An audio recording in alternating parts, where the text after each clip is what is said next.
अभी आपको पहला भाग विस्तार से लिखता हूँ, जिसमें शिव जी का स्वरूप, उनकी महिमा और सती की कथा का आरंभ होगा।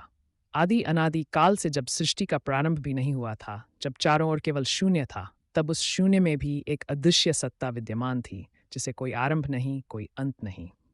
वही परमसत्ता शिव कहलाए। वे न तो जन्मते हैं और न मरते हैं। वे ही संहारक हैं और वे ही कल्याणकारी भी। शिव का अर्थ ही है मंगल, कल्याण। संसार में जितनी भी ऊर्जाएं, शक्ति, गति और परिवर्तन है, सबका मूल महादेव ही हैं। उनके त्रिनेत्र में संपूर्ण ब्रह्मांड की गति और नियति समाई हुई है। एक ओर वे औगड, भस्म रमाए हुए, गले में सर्प लपेटे हुए, श्मशान में विचरने वाले साधु हैं, तो दूसरी ओर वे जगत के पालन हेतु करुणामूर्ति भी हैं। उनका स्वरूप विरोधाभास से भरा हुआ है, परंतु उसी विरोधाभास में संपूर्ण सृष्टि का रहस्य छुपा है। ब्रह्मा जब सृष्टि का निर्माण कर रहे थे और विष्णु उसका पालन करने के दायित्व से युक्त थे, तब शिव संहार और संतुलन के लिए उपस्थित हुए। उनका कार्य सृष्टि को नष्ट करना नहीं, बल्कि उसका संतुलन बनाए रखना है। जब सृष्टि पर अधर्म, अत्याचार और अराजकता बढ़ जाती है, तब शिव प्रकट होकर संहार करते हैं और पुनः संतुलन स्थापित करते हैं।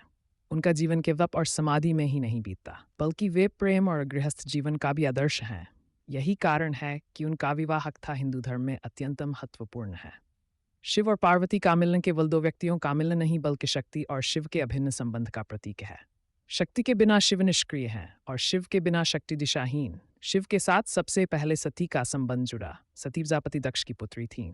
दक्ष ने अपनी पुत्री का विवाह योगेश्वर शिव से दिया, परंतु दक्ष अहंकारी, वे स्वयं को ब्रह्मा का पुत्र और यज्ञों का अधिष्ठाता मानते थे। शिव की ओघड़ और विरक्त जीवन शैली उन्हें कभी पसंद नहीं आई। वे चाहते थे कि उनकी पुत्री का विवाह किसी वैभवशाली, राजसी और भव्य व्यक्तित्व वाले देवता से हो, परंतु सती ने तपस्या कर शिव को पति रूप में प्राप्त किया। शिव और सती का विवाह अत्यंत भव्य था।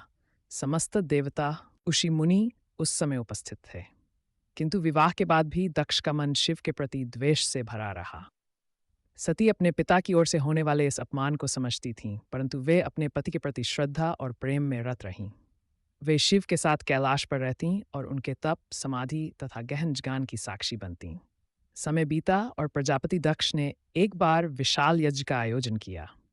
उस यज्ञ में सभी देवताओं, ऋषियों, मुनियों और स्वर्ग के प्रतिष्ठित जनों को आमंत्रित किया गया, परंतु शिव को आमंत्रण नहीं भेजा गया। दक्ष का यह अपमान केवल शिव का नहीं, बल्कि सती का भी था। जब सती ने सुना